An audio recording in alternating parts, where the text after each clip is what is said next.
I know you've been hurt, but you're safe now. Please, take my hand.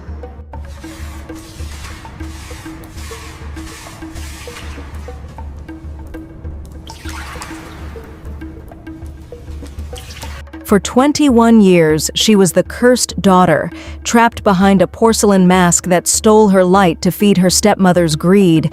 But when a scholar prince dares to see the prisoner instead of the curse, the mask shatters, and the truth threatens to rewrite the fate of an entire kingdom. In the heart of a land where the sun always seemed to hide behind gray clouds, there stood a house called the Silver Manor.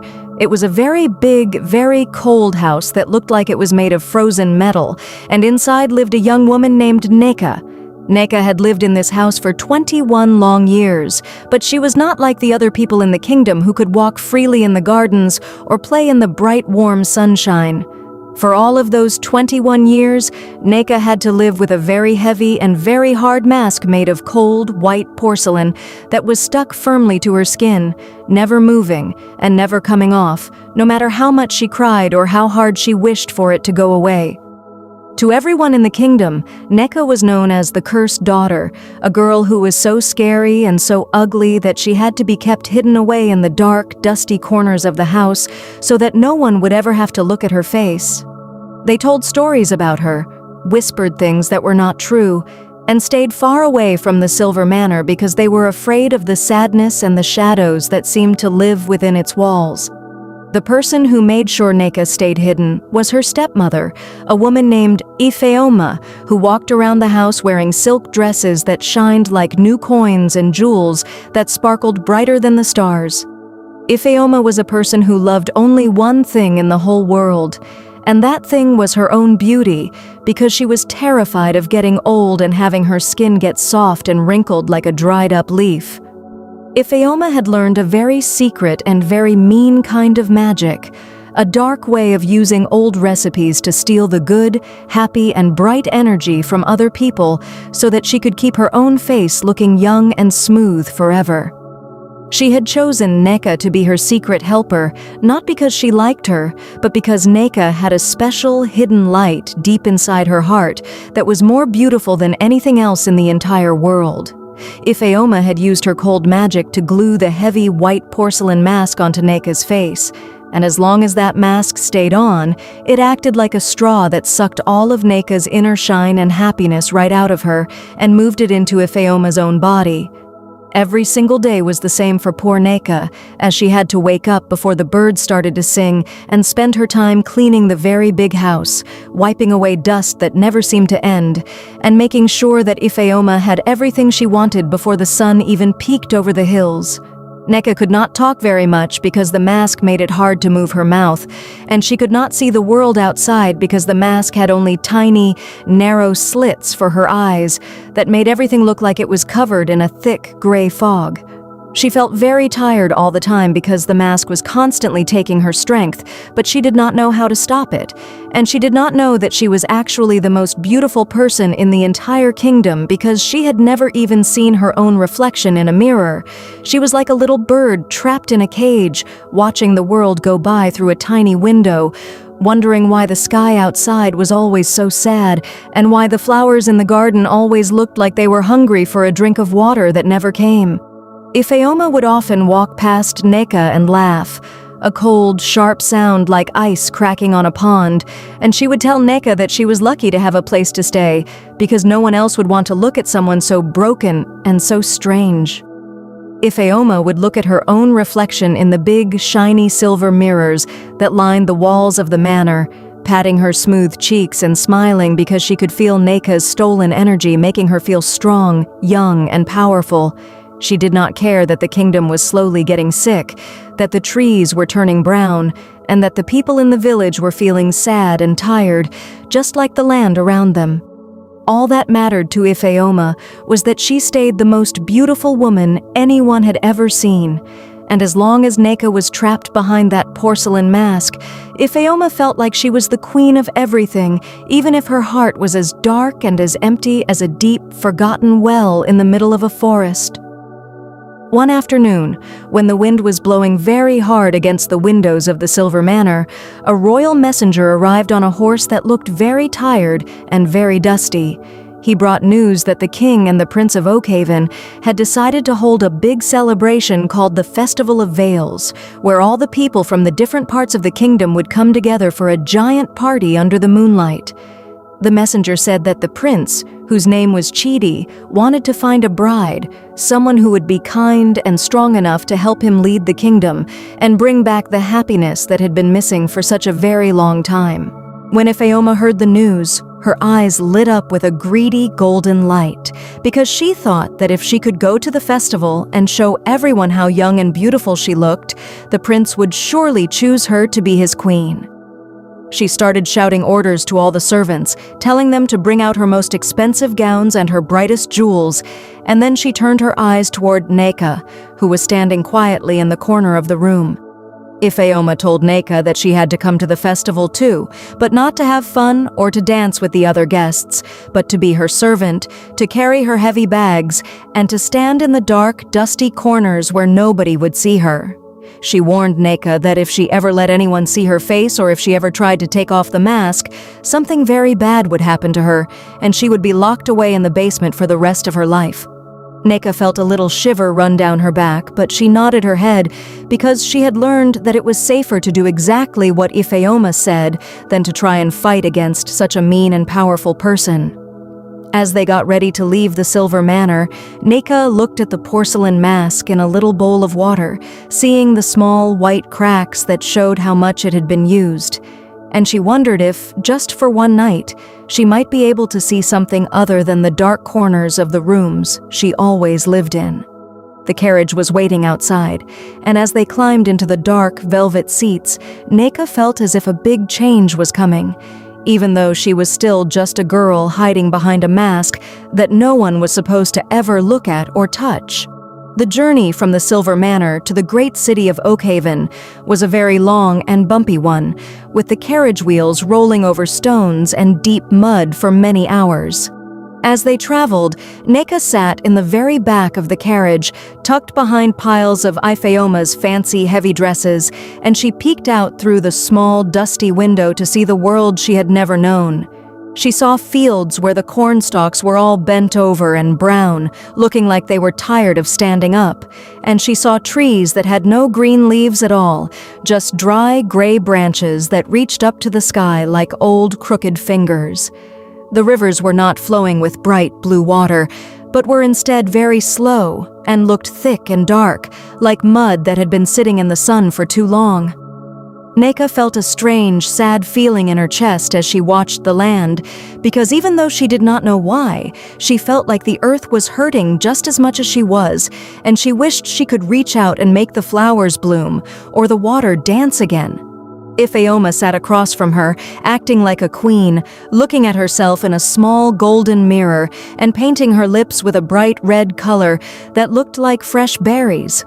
Every now and then, Ifeoma would reach out and touch her own smooth, soft face, checking to see if there were any lines or wrinkles, and every time she touched herself, Nneka felt a sharp, stinging pain in her own face, right underneath the hard porcelain mask. It was as if the mask was pulling her own energy and giving it to Ifeoma, making the stepmother feel young and full of life while Nneka felt more and more empty, like a cup that was being drained of all its water. Ifeoma did not even look at Nneka, and she did not say a single kind word, but instead she spent the whole trip talking to herself about how the Prince of Oakhaven would fall in love with her the moment he saw her, because she was the most beautiful person in the whole wide world. When they finally arrived at the edge of the city, the sun was already starting to set, but it did not go down in a pretty mix of orange and pink, but rather it faded into a dull gray color that made the buildings look like they were made of stone and shadows. There were many people walking in the streets, but they all walked with their heads down and their shoulders slumped, as if they were carrying very heavy invisible bags on their backs. Nneka saw children who were not running or laughing, and she saw mothers who were holding their babies and looking very worried about where they would find enough food to eat. The whole kingdom felt like it was holding its breath, waiting for something to happen, but not knowing if it would be something good or something very, very bad. Ifeoma told Nneka to pull her rags tightly around her body and to make sure the mask was hidden well beneath a thick, dark hood that covered her head. They reached the grand palace gates, which were tall and made of iron that had once been shiny but was now covered in patches of rust and dirt. There were soldiers standing at the gate, but they did not stand tall and proud. They looked tired, and their armor was scratched and dull. Ifeoma stepped out of the carriage with a big fake smile on her face, acting as if she owned the whole place, and she told the guards that she was an important lady who had come to the festival to meet the prince. The guards opened the gates, and as they walked into the palace grounds, Nneka felt a very strong, tingling sensation, like thousands of tiny bees were buzzing in the air around her. She looked around and saw that the palace gardens, which were supposed to be the most beautiful place in the kingdom, were filled with dying rose bushes and statues that were covered in a weird black moss that seemed to be growing every single second. Ifeoma led the way through the crowded palace courtyard, and every time someone looked at her, she would pretend to be very polite and kind, but as soon as they looked away, she would tell Nneka to hurry up and stop walking so slowly. She dragged Nneka toward the back of the ballroom, a place that was dark and hidden behind tall velvet curtains, where the servants were supposed to stay and wait for their masters to need them. There was no light in this corner, and the air smelled like old dust and cold stone, but Nneka was actually glad to be there, away from the loud, fake-smiling people who were all pretending to be happy. Ifeoma pushed Nneka into the darkest corner and told her to stay there, to keep her head down, and to never, ever speak or let the porcelain mask touch the light of the torches.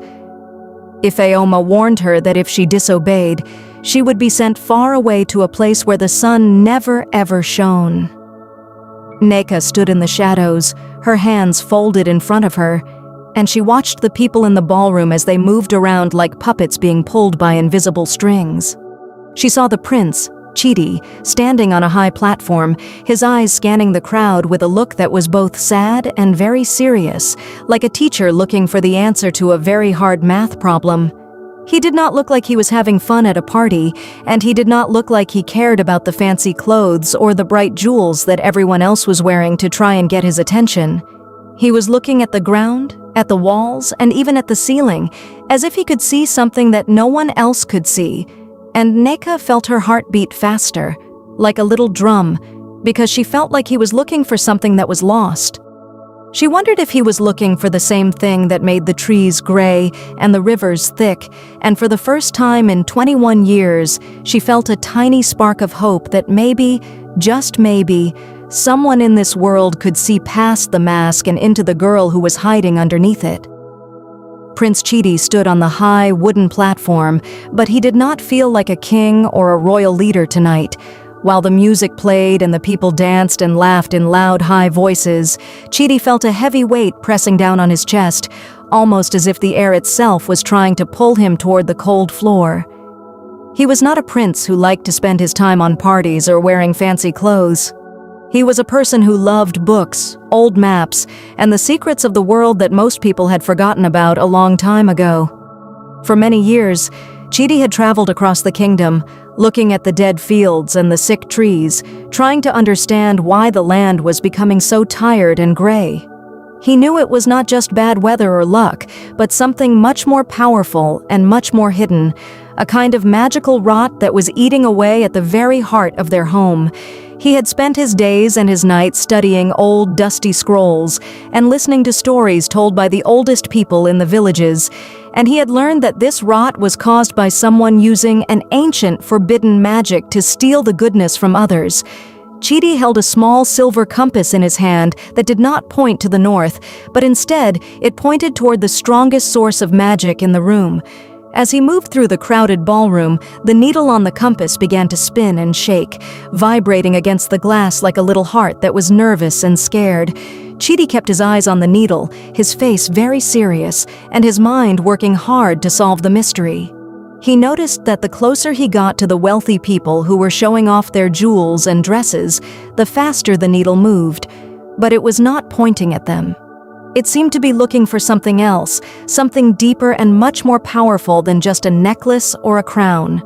He walked slowly past the dancers, ignoring the ladies who tried to get his attention by waving their silk fans or smiling their biggest smiles, because he knew that none of them were the source of the trouble he was trying to stop. As the prince moved deeper into the room, he felt a strange, warm feeling in his pocket, where he kept a small stone that glowed when it was near true, clean energy. He had always been told that beauty and light were good things, but lately, he had realized that the real light of the world was being trapped and hidden away, turning everything else into darkness. He looked past the bright torches and the golden decorations, and his eyes landed on a dark, quiet area near the back of the hall, where the shadows were thick and heavy. The compass needle stopped spinning and pointed straight toward that dark corner, and the stone in his pocket began to glow with a soft, steady gold light. Chidi took a deep breath, his heart beating quickly because he realized he was finally close to the truth that he had been hunting for so many years. He started walking toward the shadows, moving carefully so he would not bump into the guests who were busy eating and drinking and not paying attention to anything but themselves. As he walked, he noticed that the air in the room felt different, almost as if it was pushing back against him, trying to stop him from finding what he was looking for. He knew that the person hiding in that corner was likely very afraid, and he did not want to frighten them more, so he kept his movements slow and his face calm and kind. He could see a figure standing very still, covered in old, torn rags, but he could also feel a powerful energy coming from that spot. It was a feeling of pure, bright, and untouched goodness, like a star that had been kept under a heavy blanket for far too long. He realized that this was not a place of evil, but a place of imprisonment, and the person standing there was a prisoner, not a monster. When Chidi finally reached the edge of the shadows, he saw her standing there, trembling like a leaf in the wind. She was draped in old, tattered clothes that made her look like a ghost in the dark, but he could see that she was trying to hide her face behind a hood.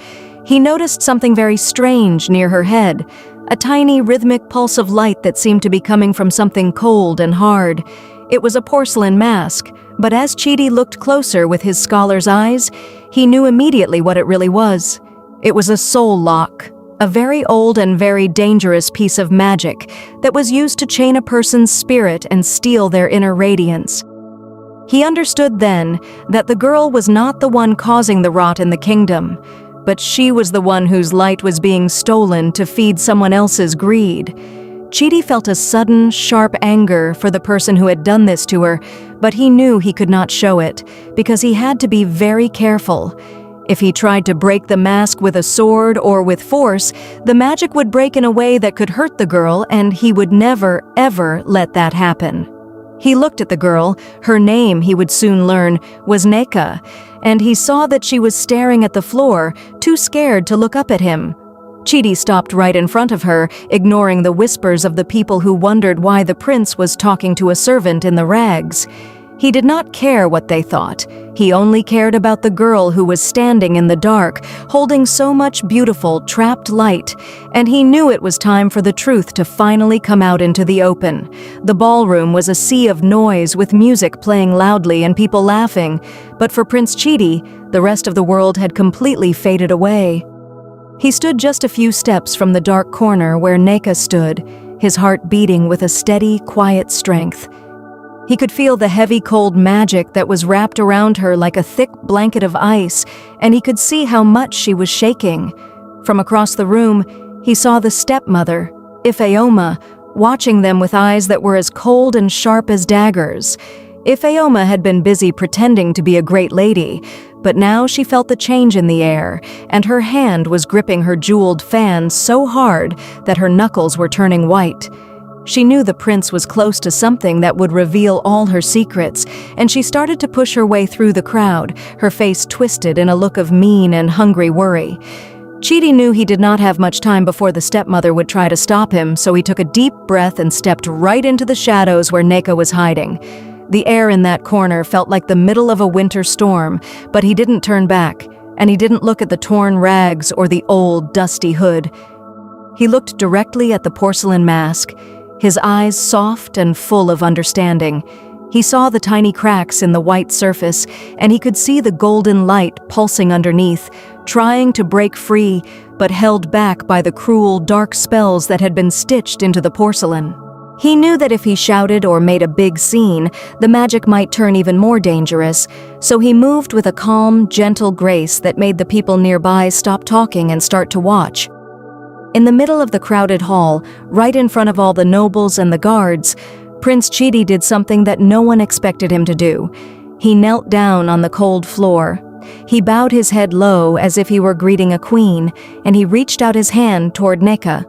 She was so scared that she tried to pull back into the darkest part of the wall, but he didn't move toward her any faster. He just kept his hand held out, offering her his respect and his protection. He knew that the mask was a lie, a trick made to make everyone believe that she was a monster, but he was a scholar who had studied the truth of the world, and he knew that beauty was not found on the outside of a person, but in the kind of heart they carried within their chest. When he spoke, his voice was not loud, but it was clear and firm, carrying through the ballroom like a bell ringing on a quiet morning. He said, "I do not see the curse. I see the prisoner." As soon as he said those words, the air in the room suddenly grew very still, as if the whole kingdom was waiting to hear what would happen next. Nneka, who had spent 21 years thinking she was nothing but a secret to be hidden, felt a warmth spread through her fingers that she had never felt before. The prince's voice was the first kind thing anyone had said to her in her whole life, and for the first time, she dared to look up, her eyes meeting his through the narrow slits of the porcelain mask. Ifeoma was only a few feet away now, her face pale with fear, and she started to yell, trying to make the guards pull the prince away, but her words sounded small and weak against the power of the truth. Chidi did not look at her. He only looked at Nneka, his eyes promising her that she would never have to be alone or hidden again. He reached out and placed his warm fingers against the cold, hard porcelain of the mask. The mask was freezing to the touch, like a stone left out in the snow, but he did not pull his hand away. He focused all his thought, all his love for his kingdom, and all his belief in what was right. And he whispered a secret truth, a wish for freedom that was so pure that the dark magic of the stepmother could not fight against it. The ballroom was silent, and for a heartbeat, the only thing anyone could hear was the soft, rhythmic pulsing of the light trapped behind the white, broken face of the mask, waiting for the moment to finally wake up. As Prince Chidi whispered his truth, the air around them began to hum with a sound like 1,000 tiny birds taking flight at the same time. The touch of his hand was like a warm summer breeze hitting a frozen window, and for the first time in 21 years, the magic that bound the mask to Nneka's skin began to shiver. It was not a violent sound, but rather the quiet, definite sound of something old and mean falling apart. The porcelain, which had been as hard as stone, started to turn soft and gray, and then it began to crumble away into tiny pieces of dark, powdery ash. As the last bit of the heavy mask fell from her face, the entire ballroom seemed to hold its breath, and for a moment, nobody moved or made a sound because they were all so amazed by what they saw. Nneka blinked her eyes, trying to get used to the bright lights of the torches and the sight of all the people staring at her. Because she had been forced to hold on to so much light for such a long time, her face did not just look like a normal person's face, it seemed to shine with a soft, glowing golden light that was brighter than the most expensive jewels in the palace.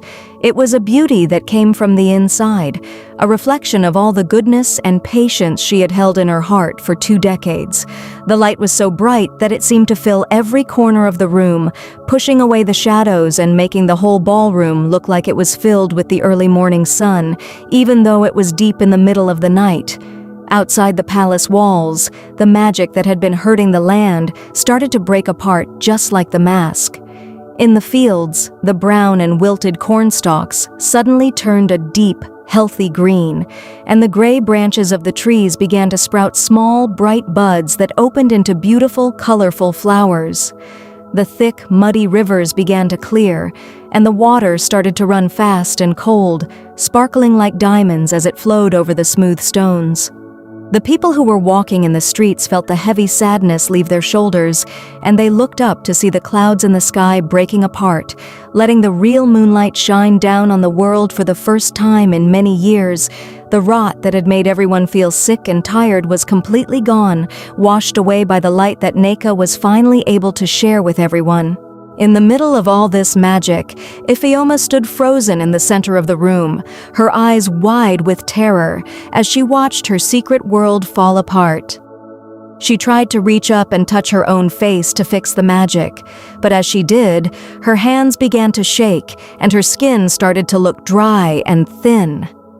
The stolen youth she had been wearing like a coat began to turn into gray dust, falling off her in little clumps until there was nothing left but her true self. Everyone in the court watched in silence as the beautiful, young-looking lady they thought they knew vanished, replaced by an old, withered woman who looked small, bitter, and very tired. Her clothes, which had looked so fancy and bright just moments before, now looked dull and old, matching the emptiness that had always lived in her heart. The court was filled with gasps as they saw the truth of what Ifeoma had done, and the guards moved forward to stand between the stepmother and the people she had tried to control. Ifeoma tried to say something, but her voice was just a weak, scratchy whisper that no one listened to anymore.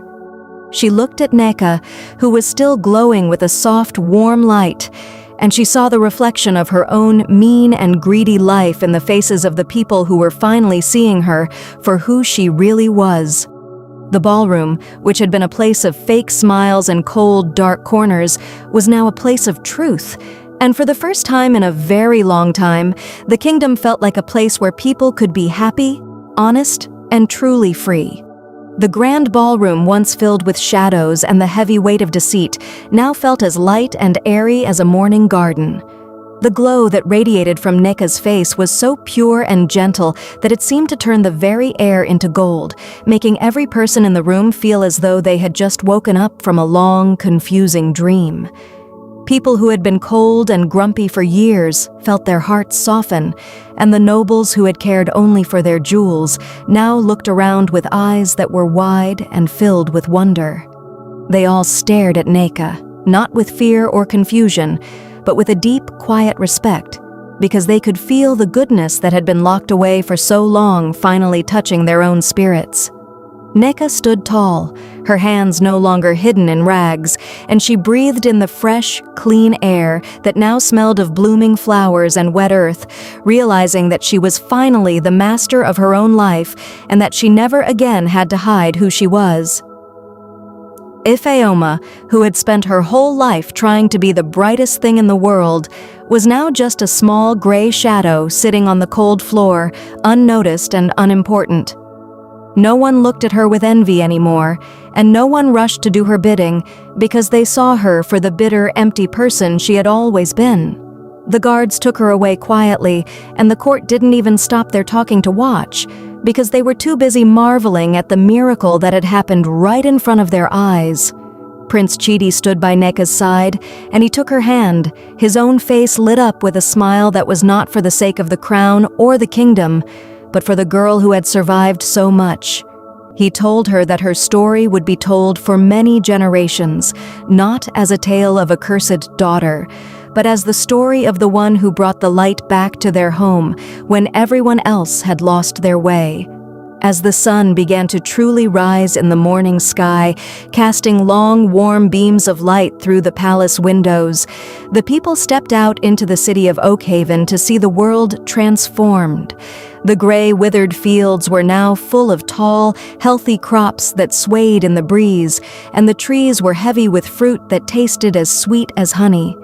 The rivers sang as they rushed over the smooth pebbles, and the birds, which had been silent for years, filled the air with songs that made everyone want to dance. It was as if the whole kingdom had taken a deep breath and finally let go of all the pain, the hunger, and the sadness that had kept them trapped in a dark, lonely, and unhappy life for such a long time. Nneka walked through the palace gates with the prince, and everywhere she went, the flowers seemed to turn their heads to follow the warmth that she carried with her, acknowledging the return of the life she had given back to the land. The people of the provinces, hearing the news of the great change, began to travel toward the city to see the girl who had brought back the sun. They did not come with demands or with complaints, but with gifts of fruit, flowers, and songs, wanting to show their thanks for the way the land had been healed. Nneka learned that she had a voice that could make people feel brave, and she began to tell her own story to the children of the kingdom, teaching them that even in the darkest corners, there is always a light waiting to be found if one is only willing to be kind and true. She found that she loved to see the happy faces of the people, and she realized that her purpose in life was to help others, to make sure no one else ever felt alone, and to keep the kingdom as bright and as healthy as it was on that very special morning. Prince Chidi stayed by her side, not just as a leader, but as her partner in all the good things they would do for the people. They spent their days working in the fields, listening to the problems of the farmers, and making sure that every child had enough to eat and a warm place to sleep at night. The Silver Manor, once a house of ice and cold, was turned into a school where children could come to learn about the history of the land and how to use their own inner light to do good things. Nneka was no longer a secret, and she was no longer a prisoner. She was the heart of the kingdom, a person who had seen the deepest darkness and had chosen to shine even brighter because of it. Years went by, and the story of the cursed daughter became a legend that grandmothers told to their grandchildren as they sat by the fire, reminding them that true beauty is never what you see on the surface, but what you keep inside your heart. The kingdom grew to be the most beautiful and the most prosperous land in all the world, and every time the sun rose, it seemed to glow with just a little bit more joy, as if it were reflecting the happiness that lived in the heart of the girl who had once been hidden behind a mask. Nneka lived a long and very happy life, surrounded by friends and the people she loved, and the light she had saved for so long never faded, but instead, it grew and spread until the whole world felt warm, safe, and full of hope. And so, the tale of the Silver Manor came to an end, not with a whisper of sadness, but with the loud ringing bells of a kingdom that had finally found its way back home, leaving behind the dark, dusty past for a future that was as bright and clear as a summer day.